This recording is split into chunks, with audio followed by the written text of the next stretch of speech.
Le Barça va mal. L'année 2020 a certainement été sa pire année depuis bien longtemps. 2 classicos perdus, des défaites incompréhensibles, une humiliation subie contre le Bayern puis une autre contre la Juve, 6ème de Liga derrière Séville et Villarreal à l'heure où je parle. Du côté du Barça, c'est franchement difficile de trouver des points positifs en ce début de saison. Et pourtant, il y en a bien un de points positifs et il se nomme Pedro González López, plus connu sous le nom de Pedri. S'il y a bien un joueur qui porte cette pauvre équipe du Barça aux côtés de Messi, c'est lui. Il vient pourtant tout juste de fêter ses 18 ans, compte à peine une quinzaine de matchs de Liga, a signé au Barça pour la modique somme de 5 millions d'euros. Cependant, une chose est claire, son talent saute aux yeux. Pourquoi le monde est à ses pieds? Pourquoi Pedri est le futur du Barça conjugué au présent? Qu'est-ce qui fait de lui un joueur si spécial et comment s'est-il imposé en moins d'un mois au FC Barcelone? C'est ce qu'on va voir dans cette nouvelle analyse. Bienvenue à Footland, le monde du football.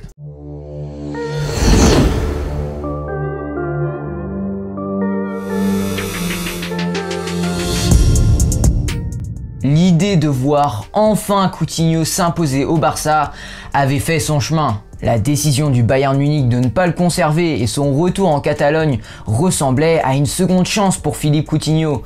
Mais moins de 4 mois après, son nom est à nouveau évoqué pour un transfert dans la presse espagnole. Son salaire et sa valeur marchande, aptes à soulager un peu les finances d'un club blaugrana dans le dur, n'y sont pas bien sûr étrangers. Mais la principale raison s'appelle Pedri. De son vrai nom, Pedro González López est un joueur né sur les îles Canaries, pas très grand et léger. Né en 2002, il a effectué ses premières gammes en catégorie inférieure de Las Palmas, dont il a fait le saut en équipe première en août 2019. Et là, déjà à seulement 16 ans, sous les directives de Pepe Mel, le jeune milieu de terrain s'est fait une place dans le 11. Il y a montré sa capacité dans le dernier tiers du terrain en tant que meneur de jeu, bien qu'évoluant principalement sur le flanc gauche. À la fin de la saison, Pedri a compilé 4 buts et 7 passes D pour Las Palmas.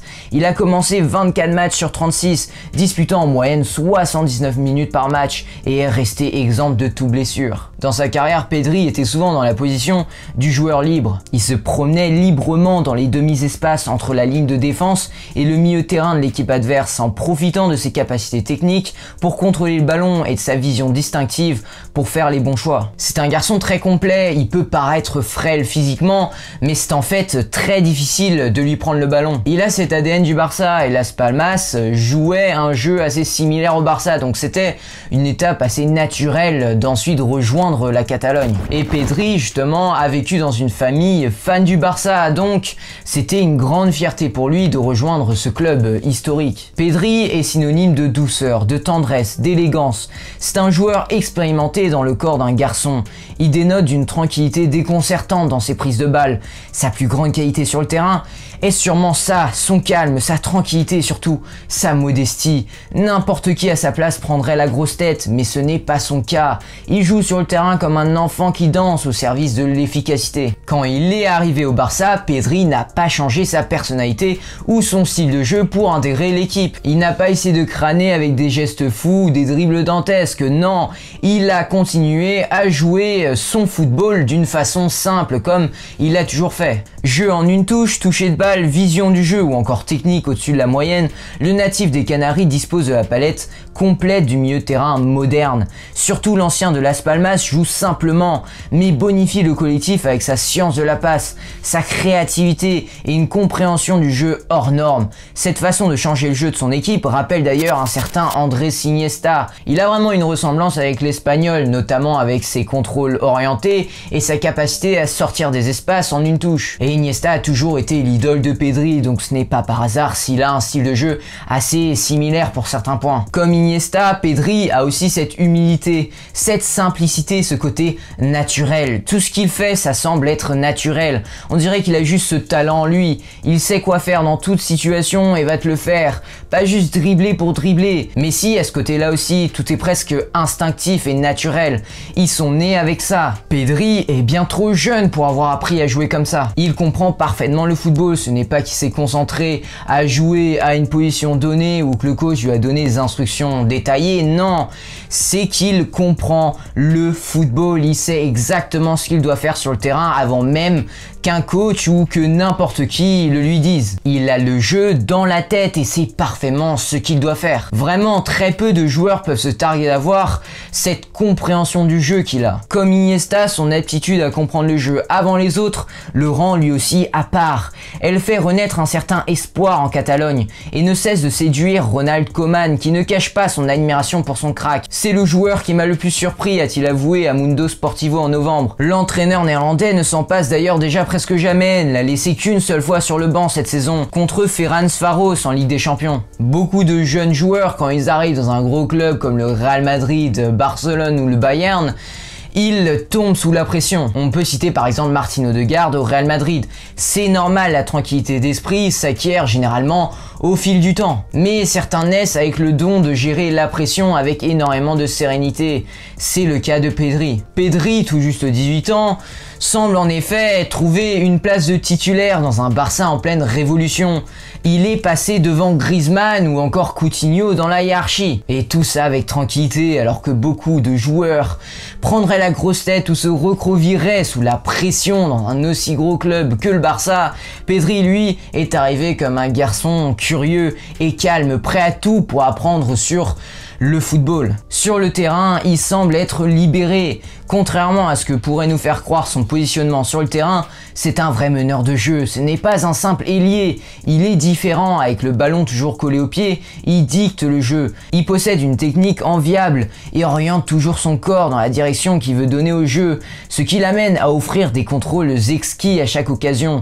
De plus, on le voit rarement mal positionné dans ses réceptions et cela lui permet, avec des prises de décision rapides, de progresser dans le jeu sans avoir à constamment devoir se retrouver en situation d'un contre un. Une autre de ses qualités est la passe. Avec son excellente vision du jeu, il brise très souvent les lignes adverses. Avec Messi, Pedri fait partie des rares Barcelonais qui jouent le football comme s'ils voyaient le terrain vu du dessus, comme un spectateur à la télé. Franchement, comment expliquer autrement sa capacité à trouver des espaces que même un supporter ordinaire n'aurait pas vu devant sa télé? Il a vraiment une vision du jeu incomparable et surtout une prise de décision quasi instinctive, donc extrêmement rapide et imprévisible. Au-delà de son excellente compréhension du jeu et sa science de la passe, Pedri, lui, sait être performant, peu importe le rôle ou la position qu'on lui donne. Il a joué en tant que meneur de jeu dans un 4-2-3-1, derrière l'attaquant avec Messi ou Coutinho, dans un milieu à 4 dans un 4-1-4-1,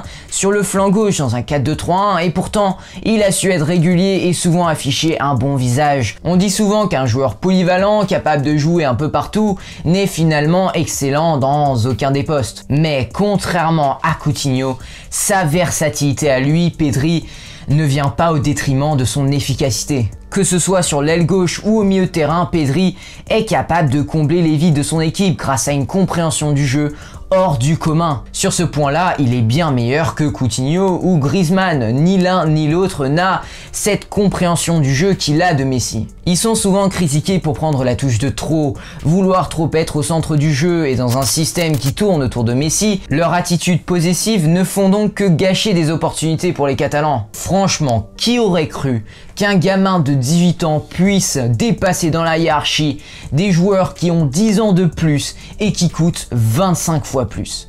C'est fou quand même. Pedri est aussi sans cesse à la recherche du ballon. C'est ce qui fait la clé de son jeu, la volonté d'être concerné dans chaque action. Si on regarde sa heatmap, on peut clairement voir qu'il va là où le ballon va. C'est pour cette raison qu'il est plus logique de l'associer au poste de meneur de jeu qu'à un ailier. Un ailier se déplace en fonction des espaces, tandis que Pedri, lui, comme un meneur de jeu, se déplace en fonction de l'endroit où se trouve la balle. Si vous regardez de près, son rayon d'action est énorme. Il descend très bas pour recevoir et pour générer le jeu, attirer les adversaires et progresser sur le côté ou distribuer entre les lignes, possédant le profil approprié pour faire des dégâts derrière la ligne médiane. Tout le monde le cherche, tout le monde veut être son partenaire et il se laisse facilement trouver. Il a une influence sur n'importe quel secteur du jeu, en particulier sur le milieu de terrain.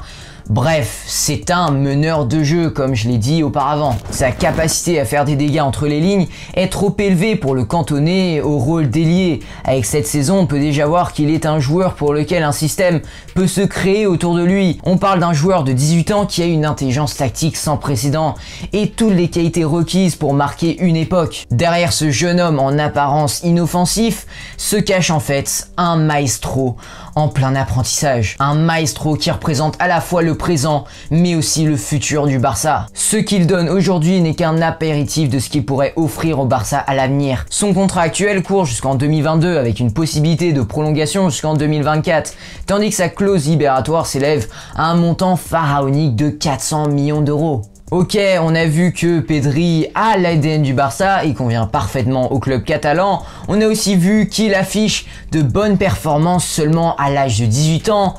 Mais bon, il peut encore progresser. Car si les promesses sont belles, le joyau du Camp Nou reste à polir. Ses statistiques notamment sont encore légères. Il n'a inscrit que 2 buts et délivré 2 passes décisives avec le Barça, toutes compétitions confondues en début de saison. C'est vrai qu'il n'a pas l'instinct d'un buteur capable d'entrer dans la surface et de faire des appels meurtriers. Depuis ses débuts au Barça, il a seulement tenté 0,5 tirs par match et marqué 0,15 buts par match. Ça reste décent, mais il peut faire mieux. Ça et un physique encore juste pour lui permettre de tenir le rythme toute une saison à ce niveau d'intensité. On ressent aussi un défaut logique d'expérience dans certaines phases du jeu où il peut faire le geste de trop. S'il doit encore gommer ses petites imperfections, il reste très clairement la tête d'affiche avec Ansu Fati de cette nouvelle génération dorée du Barça. Suffit de voir la merveilleuse entente technique entre Pedri et Messi pour s'en remettre à l'évidence. Pedri va vivre de très belles années avec le Barça. Les talents reconnaissent souvent les talents, les extraterrestres reconnaissent souvent les extraterrestres. Et depuis quelques rencontres, le lien entre le jeune prodige et le sextuple ballon d'or argentin est criant. Les deux se trouvent, se recherchent et parlent le même football. Une connexion qui pourrait devenir l'un des atouts du Barça. En fait, Messi sait qu'en donnant le ballon à Pedri, il va récupérer le ballon par la suite dans une meilleure position. Ce genre de jeu de combinaison illusoire n'a pas été vu depuis bien longtemps au Camp Nou, certainement depuis l'année où les Catalans rendaient jaloux toute l'Europe avec la MSN, Messi, Neymar, Suarez. Tout cela rappelle de bons souvenirs à plus d'un fan blaugrana, pas mécontent de trouver une éclaircie dans cette période d'ombre. Vu l'immense succès qu'a ce joueur assez inexpérimenté de base au FC Barcelone, il faut se poser la question. Pourquoi le Barça passe autant de temps à trouver des joueurs qui ne correspondent pas au Barça, gaspillant au passage des sommes ridicules d'argent? On parle de centaines de millions d'euros, que ce soit pour Dembélé, Coutinho, Griezmann, alors que des joueurs du profil de Pedri sont disponibles pour littéralement des cacahuètes sur le marché des transferts.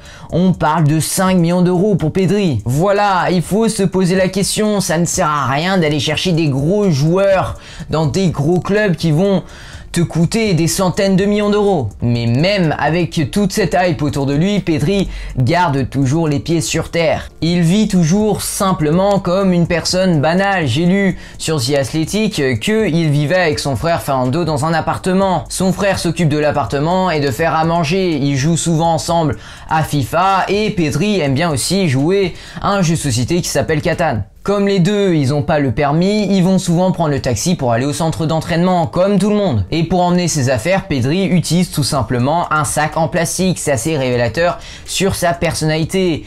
Un mec humble et modeste. Voilà, il vit une vie simple comme toi et moi. C'est vraiment un garçon simple. Tout ça en étant un joueur du Barça, tranquille. Les gars, je vous invite à vous abonner pour ne rater aucune de mes prochaines émissions sur le monde du football. Chaque émission a lieu mercredi à 18 h. Gardez ça bien en tête. Et bien sûr, cliquez sur la cloche de notification pour à chaque fois être averti lorsqu'une vidéo sort. Si cette analyse t'a plu, je suis sûr que ce focus tactique sur Serginho Dest va te plaire également. C'est juste ici. Allez les gars, je vous souhaite une bonne journée. Ciao.